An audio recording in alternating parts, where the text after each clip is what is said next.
Chi dice e sore stanno in do convento, permettete, voi non capite niente. Una sora è quella che ha lo stesso sangue, non è perfetta, ma per te sa soffrire in silenzio. È quella che la piccerella t'ha cresciuto, o proprio tu la portavi a scuola.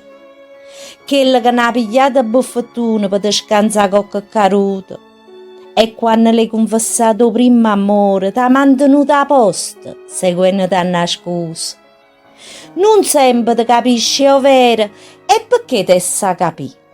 Pure essa tiene sentimenti, se tu lo offendi si può scurire per un momento, ma dopo o solo torna nuovamente. Perché succede questo? Perché si tiene lo stesso sangue e si sa che il sangue non è acqua. Perché si ha avuto la stessa mamma e essa ti ha imparato che va a voler bene per sempre. Perché se proprio tu, che si vuoi bene, la stai vicino, con belli o male tempo. Si può tesoro non ne ha avuto e allora si perdonata si dice che non ne ho vera, perché te l'assicuro, troppa mamma, soltanto una buona sora non ti inganna.